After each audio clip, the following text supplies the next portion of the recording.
बच्चों, let's see this question. We have a application based question and the question is, if Thomson's model is considered to be correct, what should be or what would be the observations of Rutherford alpha ray scattering experiment? So question में बोल रहा है कि अगर Thomson's model जो है, उनका जो एटम का जो मॉडल था थॉमसन्स का, वो अगर सही होता, then what would be the observation of Rutherford alpha ray scattering experiment? तो ऑब्जर्वेशंस क्या होते हैं रदरफोर्ड के द्वारा जब वो अल्फा रे एक्सपेरिमेंट कर रहे थे तब? Okay, the key concept is,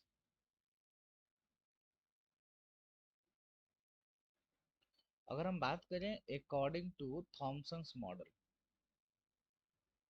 according to Thomson's model of atom, इन्होंने क्या बताया कि किसी एक एटम में पूरी स्पेस में पॉजिटिव चार्ज जो होते हैं वो यूनिफॉर्मली डिस्ट्रीब्यूटेड होते हैं और उसमें जो नेगेटिव चार्ज इलेक्ट्रॉन है वो रैंडमली एम्बेडेड होते हैं over the positive surface. Okay, तो अल्फा रे स्कैटरिंग एक्सपेरिमेंट के दौरान होता क्या कि अगर ये हमारा एटम है अकॉर्डिंग टू थॉमसन, ओके, और पूरा क्या है पॉजिटिव चार्ज, ओके, और उसमें नेगेटिव चार्ज रैंडमली एम्बेडेड है, तो जब यहाँ से क्या होता, बहुत सारे अल्फा रे जाते, बहुत सारे अल्फा रे जाते,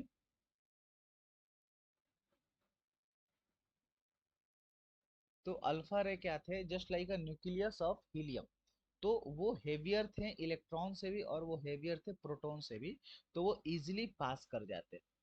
ओके, सो यहाँ पर हमें ऑब्जर्वेशन ये देखने को मिलता है कि मोस्ट ऑफ अल्फा रे passes through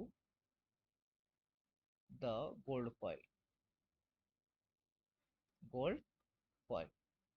उसमें क्या है पॉजिटिव चार्ज अल्फा पार्टिकल भी है और पॉजिटिव चार्ज एटम भी है, तो वहां पे क्या मिलता है मोस्ट ऑफ द रे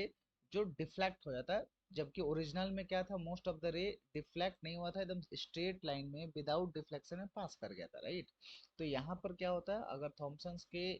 द्वारा जो मॉडल बताया गया था एटम का वो सही होता है, तो मोस्ट ऑफ अल्फा रे get deflected, okay, from their original path। Okay, तो ये दो ऑब्जर्वेशन हमें मिलता है रदरफोर्ड के अल्फा रे स्कैटरिंग एक्सपेरिमेंट में, अगर थॉमसन्स के द्वारा जो बताया गया था एटम का मॉडल वो सही होता तब क्या क्या ऑब्जर्वेशन मिलता है रदरफोर्ड में? So most of the alpha रे passes through the gold file, और वो होते मोस्टली डिफ्लेक्ट होकर, ओके, अपने रास्ते से वो भटक जाते हैं। So I hope you all understood it well. Thank you, all the best.